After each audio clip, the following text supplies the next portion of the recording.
지금 우리는 그 이사야 이 말씀을 통해서 사실은 그, 그 선지자들이 주님께 부름을 받아서 선포하는 메시지의 내용이 의외로 단순해요. 그렇게 하면 망한다. 이게 전체 주제예요. 이사야를 우리가 지금 요 근래에 계속 보면서 어때요, 여러분?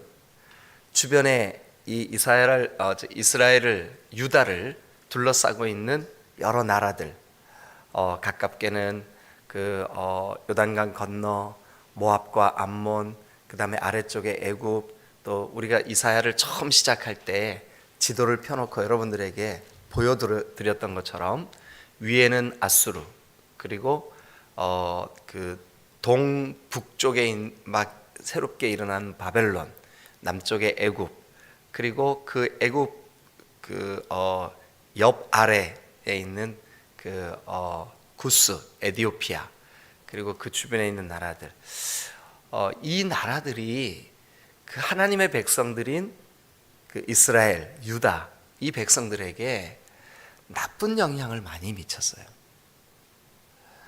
우리도 미국에 자주 왔다 갔다 하시는 분들이 그러더라고요.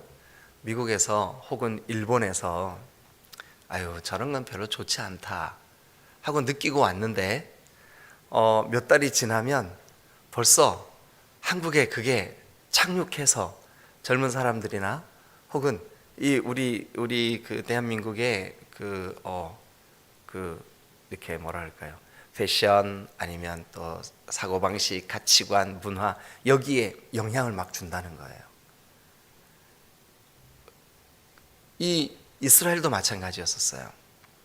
하나님을 사랑하고 하나님이 주신 율례와 법도를 따르고 하나님께서 세우신 거룩한 주의 백성으로서의, 하나님의 나라 백성으로서의 하나님의 통치를 받는 그런 삶을 살아야 되는데, 이 하나님의 백성들, 율례와 규례를 하나님으로부터 받은 그 백성들이 주변 나라들의 영향을 받았어요.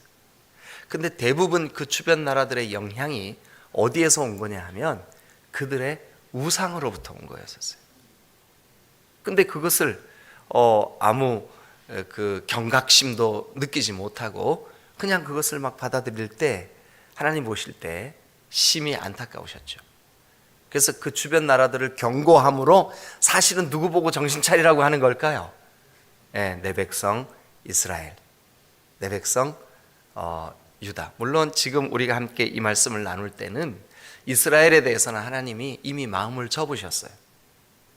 그래서 그들은 이미 아수르에 의해서 멸망이 아주 임박했거나, 아니면 지금 오늘 이 23장 같은 경우는 시대의 흐름을 찾기가 어려운 본문이에요. 그래서 이미 멸망했을 가능성도 있어요. 그렇지만 어쨌든 남유다, 예루살렘을 중심으로 있는 이 남쪽 유다만큼은 제발 좀 그러지 마, 이게 하나님의 마음이에요. 그런데 오늘은 특별히 이 남유다와 북이스라엘 바로 위에 거의 붙어 있어요.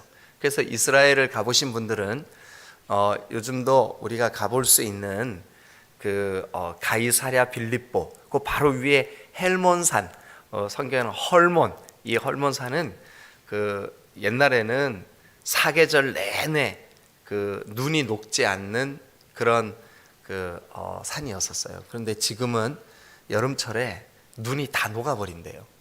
근데 어쨌든 그 헐몬산에 눈이 녹은 물이 흘러내려서 갈릴리로 모여들죠. 그 갈릴리에서부터 사해까지 흐르는 그 강을 요단강이라 그래요. 그래서 그 요단강의 이름을 따서 오른쪽에 붙어 있는 나라를 요르단, 그리고 왼쪽에 붙어 있는 나라를 오늘날 이스라엘. 근데 우리는 지금 성경 역사 속에서 북쪽 이스라엘과 남유다가 분열되어 있는 시대를 우리가 말씀을 나누고 있어요. 근데 어쨌든 분열됐다 할지라도 하나님의 백성들이 사는 그 바로 위에, 그러니까 가이사랴 빌립보, 헬몬산, 그 왼쪽에 바닷가, 지중해 바닷가 두 항구 도시가 있어요. 우리로 말하면 아마 인천, 또 여기 뭐 어디라 그래야 될까요? 평택 뭐 요 정도 되겠죠, 그죠? 인천 평택 그 정도 되는 항구 도시예요. 바다를 끼고 거기에 아주 무역이 왕성하게 이루어지는 그런 도시. 자, 1절 한번 보세요. 어딘가 한번 보시죠. 자, 어디에 대한 경고래요? 예, 두로에 대한 경고예요. 두로 하면 붙어 다니는 이름이 있어요. 뭐냐 하면 시돈이에요. 두로와 시돈. 그러니까 이 이사야 23장은 두로와 시돈, 너희가 내 백성 유다에게 나쁜 영향을 미쳐 너희들에 대한 경고. 무슨 경고냐 하면 너희들 망한다. 내가 심판할 거야. 이 경고예요. 한마디로. 자, 다시 한번 정리하면 이거예요. 너희가 내 백성에게 나쁜 영향을 미치는구나. 그렇게 하면 너희들 심판할 거야. 이게 이사야 선지자 보고 외치라고 하시는 두로와 시돈을 향한 경고예요. 경고.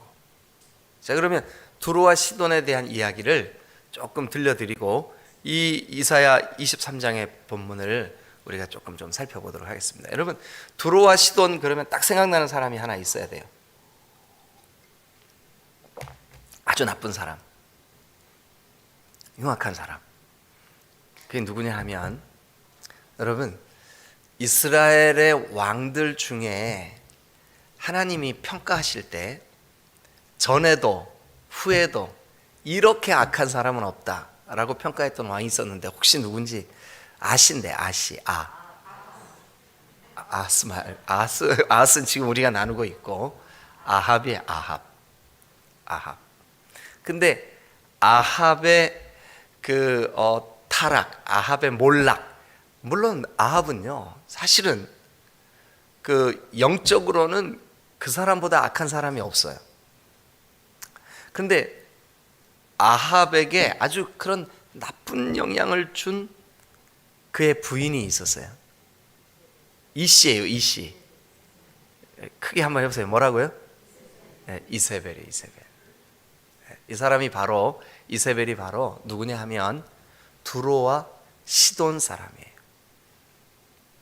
그런데 이 열왕기 상 16장에 보면 이 이세벨이 그가 시집 오면서 가지고 온 그 우상, 바알과 아세라, 그것으로 인하여 남편 아합뿐만 아니라 온 나라가, 그러니까 하나님이 택하신 하나님의 백성들인데 그들로 하여금 이 바알과 아세라, 이 더러운 그 우상에 물들게 만드는 큰 역할을 해요. 그 여인이 바로 이 두로와 시돈, 이 지역의 한때 왕의 딸이었었어요.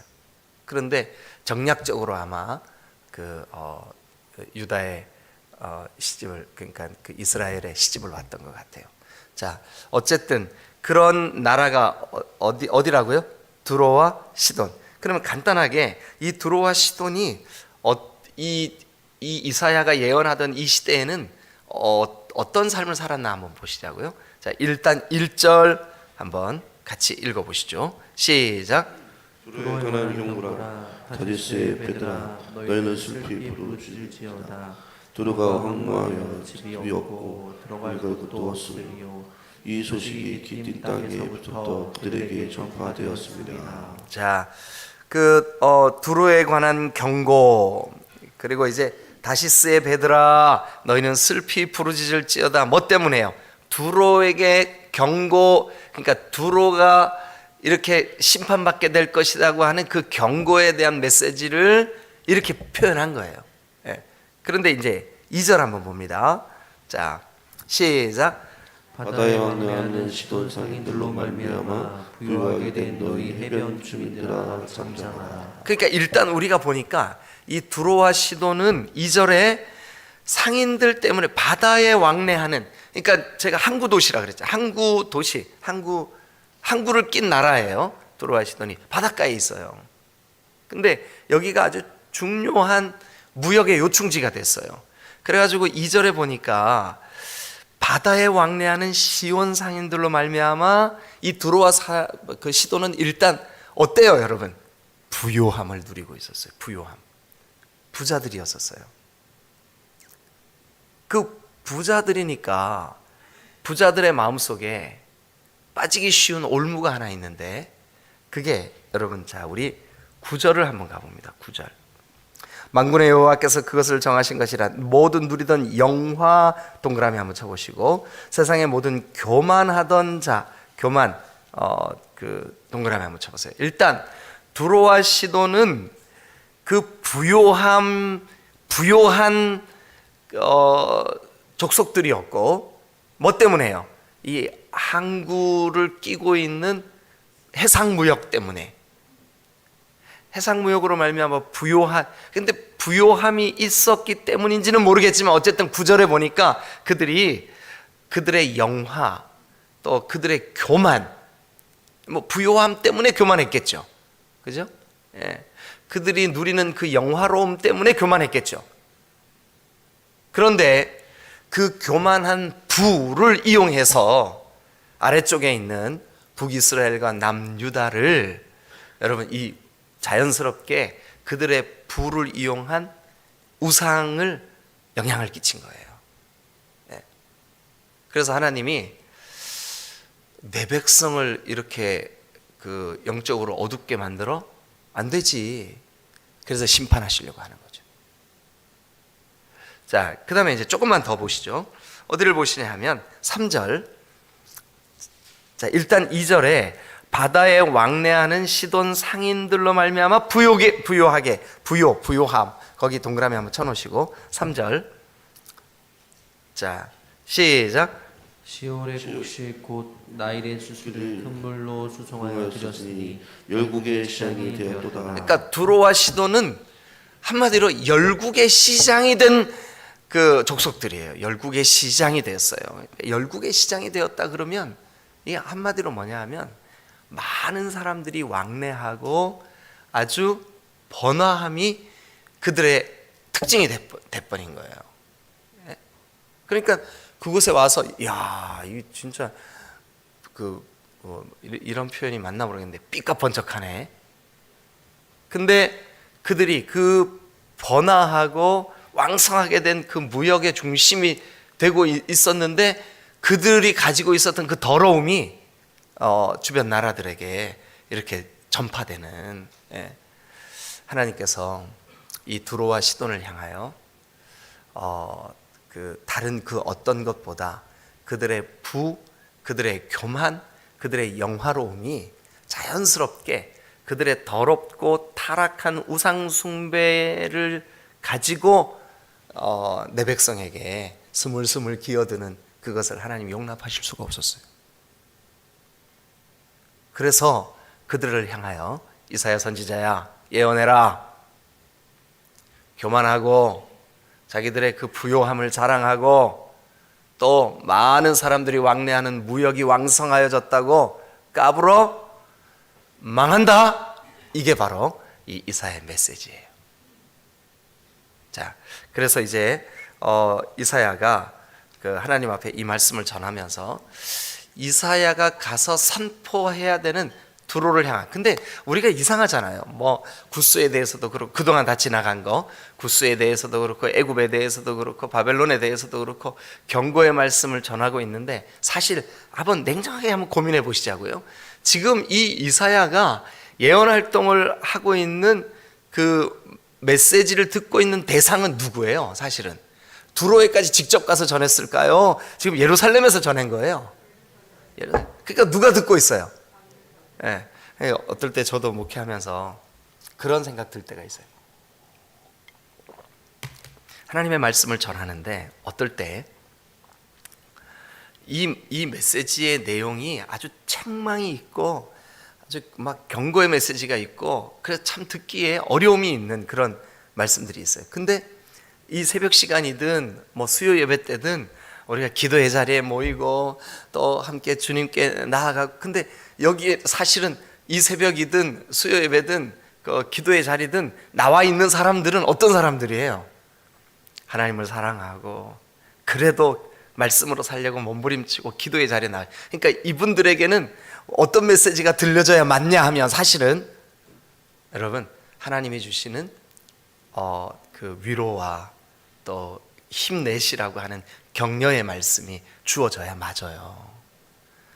그런데 책망의 말씀도 사실은 여기 지금 기도에 대해서 별로 관심이 없고 또 이 자리에 나와 있지 않는 사람들이 들어야 되는 메시지잖아요. 사실 경고나 뭐 이런 메시지는, 그죠?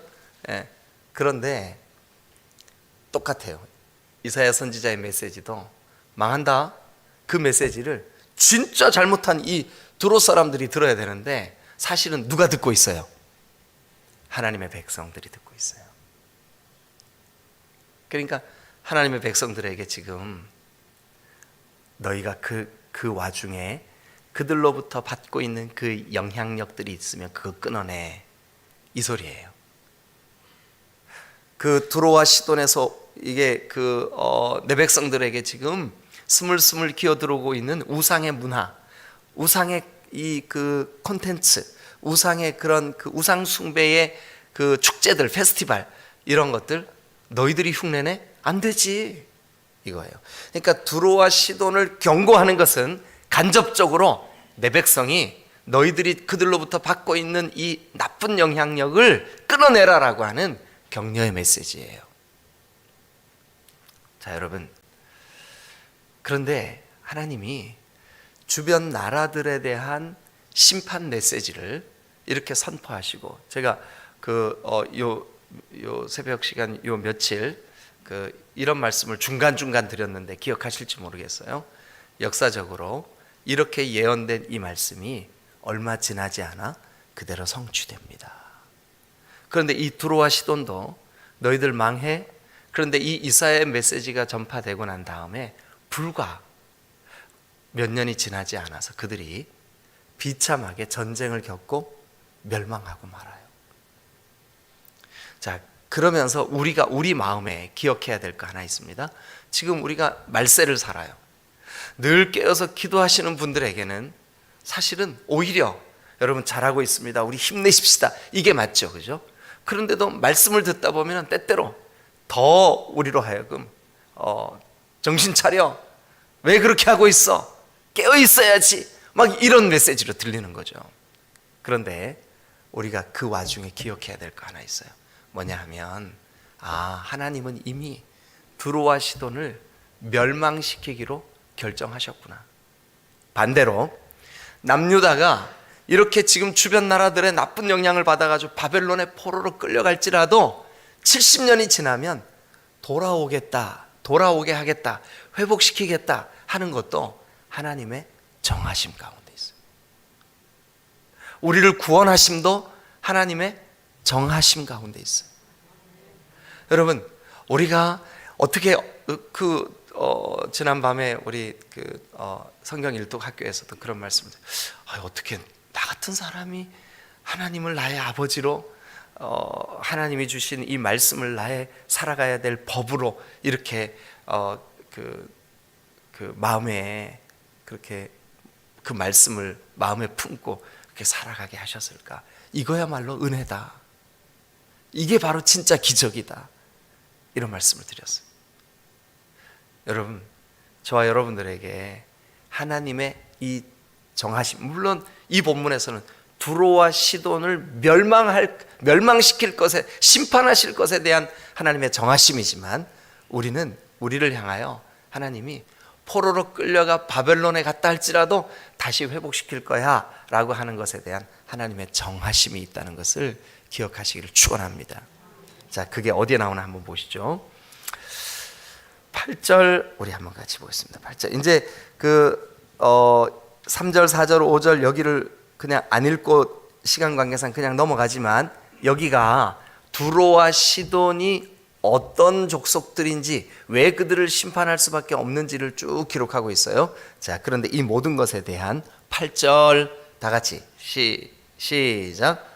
멸류관 메시고 자여 그 상인들 구관들이요 그 무역성들은 세상에 존재하는 것이 두로에 대하여 누가 이를 정하였느냐. 두로에 대하여, 두로를 심판할 것에 대하여, 두로 너 왜 우상을 내 백성에게 영향을 줘? 라고 하는 것에 대해서 경고하시는 하나님이 너희들을 심판할 이 일에 대하여 이 일이 누가 정한 거라고 이렇게 누가 이 일을 정하였느냐? 예. 이게 이제 이런 거를 문법적으로 수사 의문문이라고 그래요. 대답을 이거 지금 이사야가 이 설교를 하고 있는 동안 이미 이 설교를 듣고 있는 청중들은 누가 정한 것이냐 하면 마음에 답이 딱 있어. 하나님이 정하셨지요. 이 마지막 때에 점점 더 기근과 지진, 민족이 민족을 대적하여 일어나는 전쟁, 이 세상 끝날에 되어질 주님이 오실 때가 임박했다는 이 모든 징조들 누가 정한 것이냐 하고 믿는 우리에게 물으면 우리는 뭐라고 대답해요? 하나님이요. 그러면 누가 정한 것이냐라고 하는 이 메시지를 듣는 우리는 이 지금 그 두로와 시돈에 대한 경고의 메시지를 들으면서 어떻게 해야 될까요? 우리가 깨어 있어야 되겠구나 하고 마음에 이미 답을 내리고 있는 거죠. 네. 자, 한번 그 대답해 보세요. 이 두로와 시돈이 멸망되고 심판받을 것을 누가 정한 것이냐? 그럼 여러분 뭐라고 대답해야 돼요? 하나님이요. 그러면서 이 메시지를 듣고 있는 예루살렘 주민들은 뭐라고 생각을 해야 될까요? 아, 우리가 이렇게 하면 안 되겠구나. 저들이 우리에게 끼친 이 영향력을 분별 없이 막 받아들이면 안 되겠구나. 세속 문화가 물밀듯 우리에게 들어오는 것을 그냥 용납하면 안 되겠구나. 우리가 깨어서 더 경건하고 거룩하게 살아야 되겠구나. 그리스도의 향기가 되어야 되겠구나 하고 우리가 결단해야 된다는 거죠. 자, 그러면서 이제 9절을 우리가 한번 읽겠습니다. 시작. 한 번만 더 읽죠. 시작. 만군의 여호와께서 그것을 정하신 것이다. 모든 누리던 영원을 느끼게 하시며 세상의 모든 교만하는 자가 멸시를 받게 하려 하십니다. 네, 두로와 시돈을 심판하실 거 하나님이 정하셨다. 그러면 너희들에 대한 모든 계획 또한 누가 정하셨다는 것을 말씀하고 있는 걸까요? 하나님이. 여러분, 이 심판의 메시지의 반대편에는 내 백성을 보호하시고자 하시는 하나님의 정하심이 있는 거예요. 두로와 시돈을 심판하시려고 하시는 하나님의 메시지 안에는 그들의 교만, 그들의 영화로움, 그들을 이렇게 부요하게 한 그 하나님께서 이제는 그들이 마음이 높아지고 그들의 그 영화로움 가지고 우상을 숭배하고 내 백성에게 악한 영향을 미치고 내가 심판할 거야. 이 심판은 내가 정해 놓은 거야. 정해져 있어. 여러분, 저와 여러분들이 예수님을 믿게 된 거 이미 만세 전에 하나님이 택정하신 일인 줄로 믿습니다. 그런데 반대로 세상 끝날 하나님께서 진노 가운데 이 죄악된 세상을 향하여 심판하실 것 또한 하나님의 정하심 안에 있는 거죠. 그래서 오늘 우리는 두로와 시돈의 심판 메시지 앞에 반대로 이렇게 깨달아야 되는 거예요. 아, 더 하나님의 백성으로서 거룩하고 경건하게 살아야 되는 거구나. 여러분, 우리가 이 말씀을 함께 나누면서 이제 뒤에 가면 이런 말씀이 있어요. 15절 보세요. 그날부터 두로가 한 왕의 연한같이, 한 왕이 왕에게 정해져 있는 연한, 기한같이 70년 동안 잊어버린 바 되었다가 70년이 찬 후에 두로는 기생의 노래같이 될 것이다. 네. 여러분, 이게 마치 남유다가 바벨론에 70년 동안 포로 생활을 할 것에 대한 빗댄 어떤, 저도 가끔씩 제 아내랑 어떤 얘기를 나눌 때 저를 두고 저에 대한 이야기인데 마치 상대에게 하는 것 같은 화법. 여러분 그 이해가 되세요? 뭐 예를 들어서 뭐가 있을까요? 이제 제가 그 아내의 구두를 이제 막 이렇게 좀 더럽혀져 있어요. 먼지도 많고 막 이렇게 이렇게 하여튼 더럽혀져 있었어요. 그래가지고 막 구두약 발라서 싹 닦아놨어요. 근데 이제 아내가 그걸 잘 눈치를 못 채. 아직 못 봤어요.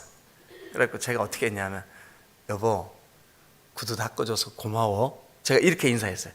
그러니까 이제 이게 부부끼리 내가 그 일을 해서 좀 알아줘라고 하는 것을 그렇게 화법을 바꿔가지고 마치 당신이 한 것, 내가 해놓고 당신이 한 것처럼 그렇게 얘기를 할 때가 종종 있다고요. 여러분들은 없죠? 저는 가끔 그래요. 예.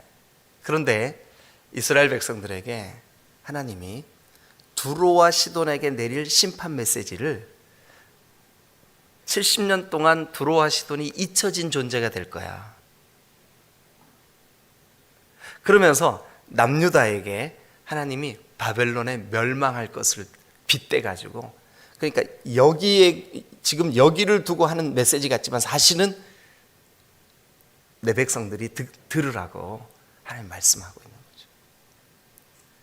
그게 바로 이 23장 끝부분에 있는 17절도 한번 보세요. 70년이 찬 후에 여호와께서 두로를 돌보시리니. 근데 70년이 찬 후에 사실 하나님이 예루살렘을 돌보세요. 유다를 회복시키신다고요. 그것을 빗대서 실제로 근데 두로에게도 이 일이 이루어져요. 자, 그러면 우리가 말씀을 정리하겠습니다. 여러분, 이 두로가 아무리 부유하게 되고 아무리 영화롭게 되어서 그들이 교만을 떨고 있어도 그들이 하나님의 백성들에게 나쁜 영향을 미친 한 하나님은 그들을 심판하실 것을 정해 놓으셨어요. 반대로 유다 백성들에게는요, 너희가 지금 두로와 시돈에게 받고 있는 나쁜 영향을 너희들 좀 끊어내야 된다. 그렇지 않으면 나는 그들을 심판하기로 마음으로 정했어. 하나님의 정하심 안에 있어. 여러분, 그러면 하나님의 자녀들인 저와 여러분들에게도 하나님이 이렇게 말씀하시는 거예요. 우리가 만약 저 세속적인 가치관, 저 우리의 마음을 빼앗고 우리가 하나님의 통치를 받아 마땅한데 그 하나님의 통치를 방해하는 그런 그 구약에는 우상이지만, 여러분, 우리는 우리의 마음을, 하나님이 우리 마음 중심에 계셔야 되는 그 자리를 하나님 대신 와서 앉아 있으려고 하는 그 어떤 형태든, 그것이 뭐 우리의 그 가치관이든 우리의 욕심이든 우리의 그 더러움이든 어떤 거든 간에 그런 영향을 미치려고 하는 그 모든 것에 대해서 하나님 경고하시는 거예요. 그리고 우리로 하여금 정신 차려. 두로가 멸망당하듯이 너희들도 그럴 수 있어. 깨어 있어라 라고 지금 말씀하시고 계시는 거죠.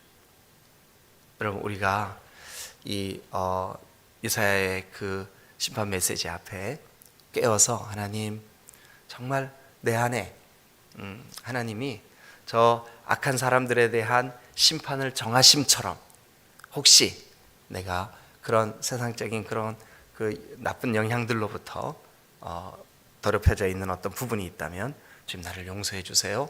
그리고 하나님의 정하심이 나에게는, 우리에게는, 주를 믿는 주의 백성들에게는 영화로움이 되게 하여 주옵소서. 하나님의 영광을 나타낼 수 있는 우리의 삶이 되도록 도와주옵소서. 이렇게 기도하시는 오늘 아침 되시기를 주님의 이름으로 축원합니다. 기도하시겠습니다.